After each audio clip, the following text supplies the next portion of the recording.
ఇప్పటి వరకు మీరు ఎంతో ఆసక్తిగా ఎదురుచూస్తున్నటువంటి ప్రశ్నోత్తరాల సరళిని నేను ప్రారంభిస్తున్నాను. ఈ ప్రశ్నోత్తరాల సరళిలో మనకున్న తక్కువ సమయంలో ఎక్కువ లాభాన్ని పొందడానికి కొన్ని నియమ నిబంధనలను నేను మీకు తెలియజేస్తాను.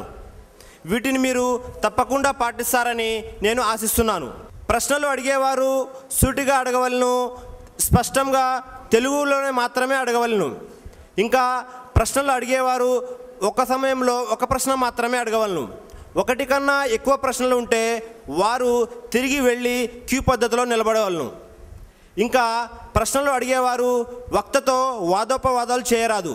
ఈ నియమ నిబంధనలన్నీ పాటించి శాంతియుతంగా ఈ సభను కొనసాగిస్తారని నేను ఆశిస్తున్నాను. ప్రశ్నలు అడిగేవారు మీ యొక్క పేరుని, వృత్తిని కూడా తెలియజేయగలరు. ఇప్పుడు మొదటి ప్రశ్న సోదరుడు షఫీ గారి కొరకు. అపోస్తలుడైన పౌలు రోమియోలకు రాసిన పత్రిక 9వ అధ్యాయం 5వ వచనం. సరే, నా పేరు షేక్ అబ్రహాం. ఈయన శరీరధారిగా వచ్చిన కానీ ఈయన సర్వాధికారి దేవుడై ఉన్నాడని, సూత్రానికి అరుగుడై ఉన్నాడని పౌలు గారు బోధనలో చెప్తున్నాడు. మరి గలతీలు 1:8 పరలోకంలో నుండి వచ్చి ఈ సువార్త కాక మరి ఒక సువార్త చెప్పిన యెడల ఆ దూత శాపగ్రస్తుడవును గాక అంటున్నాడు. ఆ దూత ఎవరు? మరి కిందన మేము ప్రకటించిన సువార్త కాక మరి ఎవడైనా చెప్పిన యెడల వాడు శాపగ్రస్తుడవును గాక అంటున్నాడు. ఆయన ఎవరు? ఆ ప్రవక్త, ఆ దూత ఎవరు? పౌలు గారి దృష్టిలో షేక్ అబ్రహాం గారు ఒక ప్రశ్న, చాలా చక్కటి ప్రశ్న అడిగారు. అదేమిటంటే అపోస్తలుడైన పౌలు రోమియోలకు రాసినటువంటి పత్రికలో 9వ అధ్యాయము 5వ వాక్యంలో తెలియజేసిన విషయం ఏమిటంటే, అపోస్తలుడైన పౌలు యేసు గురించి సర్వాధికారైన దేవుడని, నిరంతరము స్తోత్రారుడై ఉన్న దేవుడని తెలియచేశాడు అని చెప్తున్నారు. మరి ఇక్కడ యేసు వారి గురించి అక్కడ తెలియచేసిన విషయం అని వారు అంటున్నారు. వాస్తవానికి ఈ వాక్యాన్ని మనం పరిశీలించినట్లయితే ఈ వాక్యం పూర్తిగా నేను చదువుతాను. పితరులు వీరి వారి శరీరమును బట్టి క్రీస్తు వీరిలో పుట్టెను. ఈయన సర్వాధికారి అయిన దేవుడై ఉండి నిరంతరము స్తోత్రార్హుడై ఉన్నారు. అయితే ఈయన సర్వాధికారి అయిన దేవుడై ఉండి, సర్వాధికారి అయిన దేవుడు అయి ఉండి నిరంతరము స్తోత్రార్హుడై ఉన్నాడు. అసలు ఈయన ఎవరు అంటే యేసు అని సోదరులు అబ్రహాం తెలియచేస్తున్నారు. వాస్తవానికి ఈయన సర్వాధికారి అయిన దేవుడా, యేసు సర్వాధికారి అయిన దేవుడా? బైబిల్లో ఏదో ఒక వాక్యాన్ని చదివి నాకు మొత్తం అర్థమైందని అర్థం చేసుకుంటే సరిపోదు. బైబిల్ మీద ఒక అవగాహన ఉండాలి. యేసు వారు చెప్తున్నారు యోహాను సువార్త 5వ అధ్యాయం 30వ వాక్యంలో, నా అంతటా నేను ఏమీయూ చేయలేను అంటే సర్వాధికారాలు ఉన్నాయని అర్థమవుతుందా? ఏమీ చేయలేనంటే అధికారాలు లేవని చెప్తున్నారు. మరియు మత్తయి సువార్త 20వ అధ్యాయము 21 నుండి 23 వాక్యాలు చూసినట్లయితే, జబదయ కుమారుల తల్లితో యేసు వారు అంటున్నారు, నా కుడి వైపైనను నా ఎడమ వైపైనను నీ కుమారుల్ని కూర్చుండబెట్టనిచ్చుట నా వశములో లేదు. ఇది నా వశములో లేదు అంటే నాకు అధికారాలు ఉన్నాయని అర్థమవుతుందా? అంటే సర్వాధికారి అయినటువంటి దేవుడు యేసు కాదు అన్న విషయం ఇక్కడ అర్థమవుతుంది. మరి సర్వాధికారి అయిన దేవుడు ఎవరు అంటే మార్కు సువార్త 14వ అధ్యాయం 36వ వాక్యంలో యేసే అంటున్నారు, దేవుడా నీకు సమస్తము సాధ్యము. యేసు ఎవరిని అంటున్నారు? ఆ యెహోవా దేవుని, నీకు సమస్తము సాధ్యము. ఆయన సర్వాధికారి. ఇది బైబిల్ యొక్క పరిశోధన. బైబిల్ని అవగాహన చేసుకుని చదువుతుంటే ఒక వాక్యం ఎవరి గురించి చెప్పబడింది, ఎలా అర్థం చేసుకోవాలో తెలుస్తుంది. మరొక విషయము, మరి ఈయన నిరంతరము స్తోత్రార్హుడై ఉన్నాడు. ఎవరు నిరంతరము స్తోత్రార్హుడై ఉన్నవారు? యేసా, యెహోవానా? చూసినట్లయితే పౌలు తెలియజేశాడు. ఈ వాక్యం రోమా కూడా పౌలు రాస్తున్నాడు. అదే పౌలు 2వ కొరింథీ రాసిన 2వ పత్రిక 11వ అధ్యాయం 31వ వాక్యంలో పౌలు ఏమంటున్నాడు? నేను అబద్ధమాడుట లేదని నిరంతరము స్తుతించబడుచున్నటువంటి యేసుక్రీస్తు యొక్క దేవుడు ఎరుగును. యేసు ఎరుగునా? యేసుక్రీస్తు యొక్క దేవుడు ఎరుగునా? నిరంతరము స్తుతించబడేవాడు యేసు కాదు, యేసు యొక్క దేవుడు. చూడండి, ఇంత చక్కగా బైబిల్ మనకు సందేశం ఇస్తుంది. ఏదో ఒక వాక్యాన్ని తీసుకొని ఈయన అంటే యెహోవాని అయినటువంటి ఈయన్ని యేసుని అర్థం చేసుకుని యేసే దేవుడు అంటాము, అది మన ఒక పొరపాటే తప్ప మరేమి కాదు. అసలు వాక్యం ఆ విధంగా లేదు. వాక్యం ఏ విధంగా ఉంటుందంటే, పితరులు వీరి వారి శరీరమును బట్టి క్రీస్తు వీరిలో పుట్టెను అని, దాని తర్వాత ఏముంటుంది? సర్వాధికారి అయిన దేవుడు నిరంతరము స్తోత్రార్హుడై ఉన్నాడు అని ఉంటుంది. అంటే ఏమిటి? సర్వాధికారి అయిన దేవుడు నిరంతరము స్తోత్రారుడై ఉన్నాడు అని ఉండాలి. కానీ ఈయన సర్వాధికారి అయిన దేవుడై ఉండి నిరంతరము స్తోత్రారుడు అన్నది అనువాదంలో లోపము. ఇదే వాక్యాన్ని మీరు ఇది తెలుగు భాషలో ఉన్నటువంటి రోమన్ క్యాథలిక్ బైబిల్లో 9వ అధ్యాయం 5వ వాక్యంలో చూసినట్లయితే అక్కడ స్పష్టంగా ఉంటుంది, సర్వాధికారి అయిన దేవుడు నిరంతరము స్తోత్రారుడై ఉన్నాడు. సర్వాధికారి అయిన దేవుడు యెహోవా, ఆయన స్తోత్రారుడని రోమన్ క్యాథలిక్ బైబిల్లో స్పష్టంగా తెలియచేయడం జరిగింది. కాబట్టి మరి మీ ప్రశ్నకి సమాధానం లభించిందని ఆశిస్తున్నాను. మరి గలితీయులకు రాసిన పత్రిక 1వ అధ్యాయం 8వ వాక్యంలో పౌలు తెలియచేశాడు, ఈ సువార్తను కాక కొత్త సువార్తను మీ వద్దకు ఎవరైనా తీసుకొస్తే అతను శాపగ్రస్తుడైపోతాడు. అతను ఎవరైనా కావచ్చు, అబద్ధ బోధకుడు కావచ్చు, అబద్ధ ప్రవక్త కావచ్చు, లేక ఏదైనా దూతనే కావచ్చు, పరలోకంలో ఉన్న దూతనే కావచ్చు, ఎవరు వచ్చినా కానీ ఈ సువార్త కాకుండా కొత్త సువార్త తీసుకొస్తే ఏమిటది? సర్వాధికారి అయిన దేవుడు యెహోవా అన్న సువార్త, నిరంతరము స్తోత్రారుడు అన్నది యెహోవా అనే సువార్త. ఇది వదిలి యేసు సర్వాధికారి అయిన దేవుడు, యేసే నిరంతరము స్తోత్రారుడు అనే బోధ ఎవరైనా తీసుకొస్తే అతను శాపగ్రస్తుడని పౌలు తెలియచేస్తున్నాడు. కాబట్టి మీ ప్రశ్నకి సరైన సమాధానం లభించిందని నేను ఆశిస్తున్నాను. ఇప్పుడు రెండో ప్రశ్న సోదరుడు షఫీ గారి కొరకు. నా పేరు ప్రభుదాస్ అండి, విజయవాడ. మీరు ఎక్కడ చెప్పినా సరే పౌలు బోధల్లో దేవుడు ఎవరో, యేసు బోధల్లో దేవుడు అనే చెప్తున్నారు, కానీ బైబిల్ వెలుగులో యేసు ఎవరనేది మాత్రం చెప్పట్లేదు.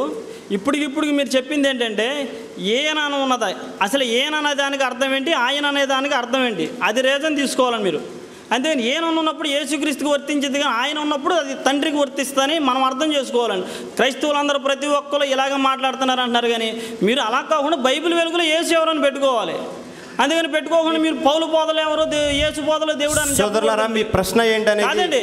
ఇప్పుడు ఆయన అడిగిన ప్రశ్న చాలా ఇదిగా చెప్పారు షఫీ గారు, అది కరెక్ట్ ఆన్సర్ కాదు. అది మీ ప్రశ్న. నా ప్రశ్న కాదండి. ఓకే బ్రదర్, ప్రభుదాస్ గారు చాలా చక్కగా కొన్ని విషయాలు తెలియజేశారు. మీరు నా మాట వినండి. మీరు ఇప్పటికే 2-3 స్టేట్మెంట్స్ ఇచ్చేశారు బ్రదర్. ప్రభుదాస్ గారు చూడండి, దేవుడు అల్లరికి కర్త కాదు, అవునా? ప్రశాంతంగా ఉండాలి, ప్రశాంతంగా చర్చించుకుంటూ ఈయన ఎవరో ఆయనెవరో తెలిపోతుంది, అవునా లేదా? మీరు వచ్చి అక్కడ నిలబడి ఏం చెప్పారు? మీరు పౌలు బోధనలో దేవుడెవరు, యేసు బోధనలో దేవుడెవరో మాట్లాడుతున్నారు, కానీ బైబిల్లో దేవుడెవరో మాట్లాడలేదు అంటున్నారు. నేను బైబిల్లో దేవుడెవరు, బైబిల్లో యేసు ఎవరు మాట్లాడానో లేదో మీకు తెలుసా? చూడండి ప్రభుదాస్ గారు, మీకు తెలుసా బైబిల్లో దేవుడెవరు, బైబిల్లో యేసు ఎవరో కాదో నేను మాట్లాడానో లేదో మీకు తెలుసా? మీకు తెలియదు. మీకు తెలియకుండానే మీరు మాట్లాడలేదు అంటున్నారు. నేను ప్రసంగించినటువంటి ఖురాన్ మరియు బైబిల్లో యేసు ఎవరు అనే సీడీ స్టాల్లో ఉంది, వెళ్ళి ఆ సీడీని కొనుక్కొని చూడండి. మీరు ప్రసంగించలేదని స్టేట్మెంట్ ఇస్తున్నారు. అయితే ఈయన ఎవరో, ఆయన ఎవరో, ఆయన అంటే దేవుడు, ఆయన అంటే దేవుడు, ఈయన అంటే యేసు అని మీరు అంటున్నారు. బైబిల్లో ఎక్కడ కూడాను ఈయన అంటే యేసని, ఆయన అంటే దేవుడనా? చెప్పండి. అలా అయితే యోహాను సువార్త 4వ అధ్యాయము 25-26 వాక్యాలు చూసినట్లయితే, క్రీస్తనబడిన మెసయ్యా వచ్చునని మేమెరుగుదుము, క్రీస్తనబడిన మెసయ్యా వచ్చునని మేము ఎరుగుతున్నాము, ఆయన వచ్చినప్పుడు మాకు సమస్తము బోధించును అన్నప్పుడు క్రీస్తు అన్నారు, నీతో మాట్లాడుచున్న నేనే ఆయనను అన్నారు. నేనే ఆ క్రీస్తనబడిన మెసయ్యా అంటే ఆయన అని వస్తే ఏమిటి, ఈయన అని వస్తే ఏమిటి? చూడండి, చాలా చక్కగా మీరు అర్థం చేసుకోండి. ఆ సందర్భాన్ని బట్టి మీరు ఉదాహరణకి ఆ వాక్యంలో మీ సమాధానం తప్పంటున్నారు. ఈయనే సర్వాధికారి అయిన దేవుడు అన్నారు. మరి యేసు సర్వాధికారి అయిన దేవుడా? యేసు సర్వాధికారైన దేవుడైతే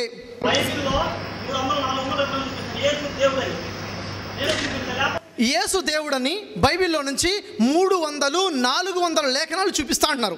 సరే, నేను మీకు సమయం ఇస్తున్నాను, ఒక్క లేఖనం చూపించండి. 300 వద్దు, 400 వద్దు, ఒక్కటే చూపించండి.